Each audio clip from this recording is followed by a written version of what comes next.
Check 1, 2.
Check 1, 2, check 1, 2, 3, 4, 5, 6, 7, 8, check, check.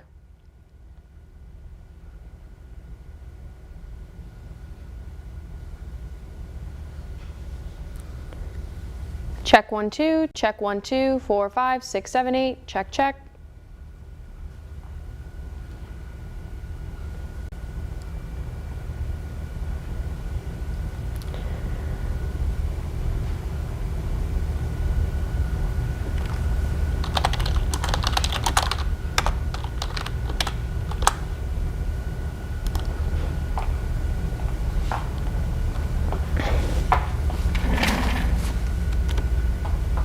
All right, everyone, good morning to you. We are tracking a cold front across Austin, creating some really blustery conditions as well as a side of showers as well. I actually want to take you guys to one of our cameras, our live cameras downtown. Let's see if we can pull that up. Yeah, there you go. You can see that rain shaft off in the distance. So cool looking. And of course, the cold front and the dry weather will be behind that right now. So we're certainly dealing with blustery conditions behind the cold front, and then ahead of the cold front we're actually seeing some showers out there. So let's take you back to our Max 1 computer. Here is a look at those wind speeds and gusts. Honestly, earlier on this morning when this thing was really coming in, I saw gusts of upwards of 25 to even 35 miles per hour. So certainly strong as it's coming in. You know, it's not going to take down our temperatures too far today. We're going to stay in the 60s pretty much all day long today. So not a super huge cool down, you know, probably about 15 to 20 degrees less than where we were at yesterday afternoon. So the afternoon, it'll be more noticeable, I'll say. So of course, there's that look at those wind speeds and gusts. Let's get to one of our surface maps actually out there. Here you go. You can see exactly where that cold front is moving in those showers. A couple of heavier showers off to the east side of Austin right now. Let's take a look at our radar kind of around town here because we got a lot going on. Now, thankfully, this is mostly just showers outside. You can see the potential for those heavier downpours as well. You know, we were just looking from the south vantage point over the city with that roll cloud coming in. Now that's exactly what we were looking at. We were probably looking at these heavier downpours that are moving into the metro right now. So up here in K-View, we are up between Walnuts Forest. We're about right here on the map. So we're already seeing dry conditions here at the station. So you know, I was up on the roof earlier and I wish I could have stayed up there because right now is when we're getting that big gust of wind through North Austin right now. And you guys are going to feel it in South Austin pretty soon and in the metro pretty soon. So there's your look at the radar. Let's kind of like look around town just to see what everybody's seeing. At the heaviest, our rainfall totals are our rainfall rates, I should say, are probably going to be about an inch. Yeah, there we go. About an inch per hour right there. And then of course over towards the west side, just, you know, below an inch that way. So Not expecting huge rain totals with this. And again, our winds are moving fast, fast, fast. So even the rainfall that is falling out there isn't going to have a chance to really build on itself or give us those good accumulations that, of course, we need here in central Texas. All right, let's take a gander across the rest of the radar. Of course, our showers are going all the way into Elgin, Coupland, now dealing with some drier conditions. A couple of showers still lingering over Taylor there. And of course, off towards Lexington, Caldwell. Yeah, this is Milam County over here. So if you're in Dime Box, this is just about to move through your area. Let's actually turn on the loop here so we can see just how fast that is moving. Yeah, pretty fast. Again, not major heavy downpours right now. This is looking like light rains as well as a few shafts of just regular old rain moving through. I don't even see any lightning coming up on the map either, so that is also good news. I'm going to stay on with you guys. We have a 9:30 meeting in about 15 minutes, so I'll stay on with you guys for probably another 10 minutes or so and continue to track this as it moves through our area. Again, moving through downtown Austin right now, you should be feeling it. Let's actually take one of our tower cams once again that we were just looking at. Yep, that rainfall is moving through, and I can even move this around a little bit. Ooh, we have another good look actually. Let me put that in our router. If we look over the Capitol, that's always a nice one. All right, there we go. There's a live look. The Capitol is in the distance there. Certainly, again, a dreary morning, but we've been dealing with these dreary mornings for some time now. So I know you guys are excited to get some more dry weather in the forecast, and that is incoming almost instantaneously.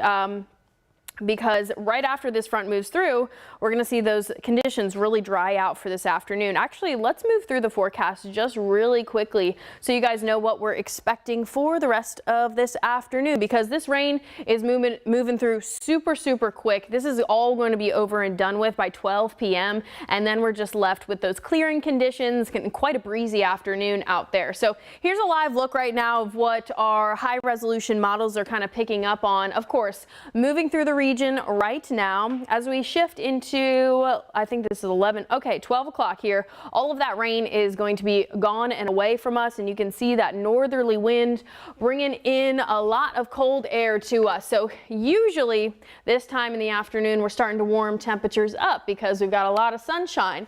However, this is a totally different day. We already saw our warmest temperatures of the day earlier this morning. We topped out at about 68 degrees, I think, and then temperatures are going to be falling as we shift through the day, really staying kind of stagnant for the afternoon. You'll see here's 12 p.m. Most of us are in the mid to lower 60s. And then if we continue on to about 4 p.m. when usually we have the peak heating of the day, we're continuing to stay in the mid 60s to the lower 60s across the area. I mean, I do think some areas down towards the south end, like Luling, you see there topping out at 68 degrees. I do not think we're going to reach the 70s today like we have the past couple of days.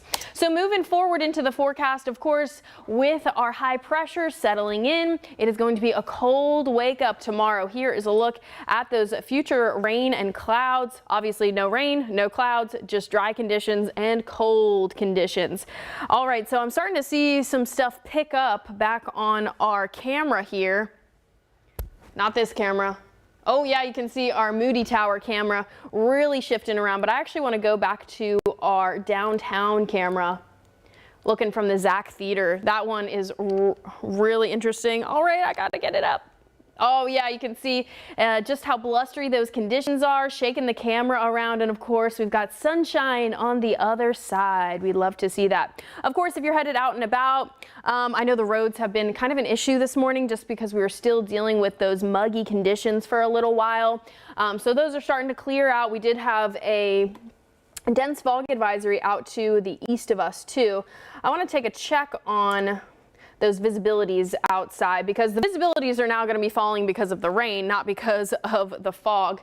Here's a look at that current visibility map. 9:10 is the time. that fog advisory was expected to expire around 9 o'clock this morning, so I believe that has expired. Let me just pull up the National Weather Service really quick. Yes, nobody in our viewing area is under a dense fog advisory anymore. You can see down towards San Marcos, even the airport, some lesser visibilities, especially up towards Pflugerville as well. I do think that's on account of the rain now, not because of actual fog we're seeing outside. All right, let me pull back up our router 1 so you can see just how dark it is as those clouds are kind of moving on by. Again, we're not expected to pick up a lot of rain with this front. I know it's fun to see, but I do wish we had a little bit more rain to work with here in the Austin metro. I'm going to pick up these wind speeds again because, you know, as we're tracking this moving across the metro right now, I do think we'll have a wind gust available for Austin. Okay, not yet. You know, this just moved over, so we're still seeing nothing filled in on the Austin front here, so just still those calm winds being reported back. But up towards Georgetown, certainly blustery, Burnett, blustery, all the way through Llano as well as Fredericksburg.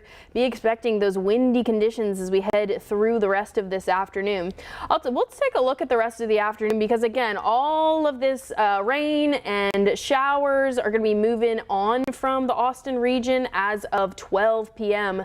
this afternoon after that cold front moves through. So here's a look right now, 9 a.m. You can see those blustery conditions all across the region. And then, of course, as we head towards 12:30, that's when that cold front moves all the way through. And we are tracking gusts anywhere from 20 to 25, even 30 miles per hour. Of course, we already saw a 35 and a 36 on the map already this morning. All right, but then as we head onward, things are going to start to trend down, but I do think in between 4 and even 5 p.m. still going to be quite blustery, not going to calm things down until we head overnight tonight and into our Thursday morning. Now, we're talking about Thursday morning. Let's get a look at these overnight lows because it is going to be quite a chilly morning tomorrow. You know, we need some time for that cold weather to get here. I know our cold front already moved on through, but we just need a little bit more time for all that high pressure to trickle in. And here's a look at tonight's temperatures across the I-35 corridor. 40 degrees for Austin, and then Buda 39. A lot of us will also be touching the 30s, and I think we'll also have another look across. Oh yeah, so area wide we'll be in the 30s for a lot of us, 40 degrees for Austin, and then out there in the hill country, I do think we're going to see a light freeze for a couple of people too. I want to check back on our Zach Theater cam. There it is. All right, so those clouds are moving on in. You can see just how bright the sunshine is behind that front. So we're really just looking at this one array of clouds to move on through with that cold front. And once it's through, and we're going to be seeing much clearer conditions for the rest of this afternoon. I do want to also bring up that our allergy count could be affected a little bit by this. So we'll take you back to our Max 1 computer. Here's a look at our allergy count for today. Now it's medium for cedar, but a lot of those cedar trees are up towards the north and west of us, up there in the hill country. So when we get gusts out of the north with these cold fronts, they also tend to boost cedar. So I do think by tomorrow, we're going to see cedar in the high category rather than the medium category. So if you have issues with allergens around here, I know I do, just please take that into account because you may be needing a little bit of extra Benadryl as you start off your day tomorrow. Okay, let's pull back up the radar for just a few moments more, and then I'll redo the 7-day forecast for y'all and let you know what's going on for the rest of this week. We do have a really nice forecast for the rest of this week. So you can see exactly where that cold front is. I'm going to try and draw it in for us, if I have the ability to do so. And I don't think I do. Oh well, but you can see it right there where the line of showers is that's moving through the area. Let's turn on the loop here so you can see just how fast that's moving across our area. I would say probably like 40 miles an hour. So starting off in the hill country this morning, that's going to continue on to Bastrop, Luling, LaGrange as we head towards noon today, and not expecting any severe weather with this. This is just going to be a light rain that moves on through, and then behind it up towards Georgetown, Round Rock, of course, already experiencing those super gusty conditions. Those are going to be widespread across our our area as we head towards noon. So just be expecting that if you're headed out to start your day closer to midday. Okay, now let's take a look at our 7-day forecast so you guys know what to be expecting as we head into the rest of the week here.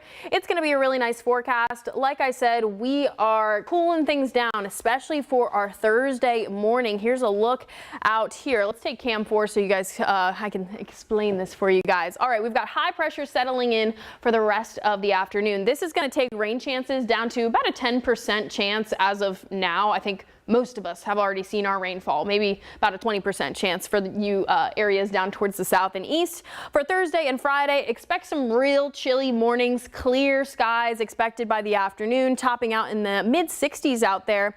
And then you can see that Saturday and Sunday look very similar. We're going to get another little touch of cool air for our Saturday morning, which I think is going to take temperatures down a notch to like the 40s and 30s, just like we're expecting for tomorrow. And then we start to warm things up, and I can't believe we already have Christmas Eve on the map. For now, things are looking really good for Santa Claus. Partly cloudy skies, 10% chance of rain. Of course, we're going to fine tune that forecast as we head through the next couple of days here. I was going to say weeks because it feels like Christmas should be weeks away. But no, looks good for Santa Claus, looks good for people around town. You know, if you're coming into town to visit for the holidays. For now, our forecast looks okay. All right, now let me take you back to our camera here. What's our other camera? Oh, okay, so this is the other vantage point where you can see the cold front exiting. But of course, we want to look at downtown where you can see it has already moved through. So funny, and you can already see those clear skies just on the other side. So that is going to be a picture perfect afternoon. I hope you guys enjoy it. And of course, I will be back on midday on KView. That starts at 11 a.m., goes till 12 p.m. So we'll have a little extra time there to look at the forecast as well as track those rains that are going to be moving to the south and east of us. Please join us for midday at 11. And of course, we can wake up together for tomorrow morning as well, starting at 4:30. All right. Thank you for joining us here on KView Plus.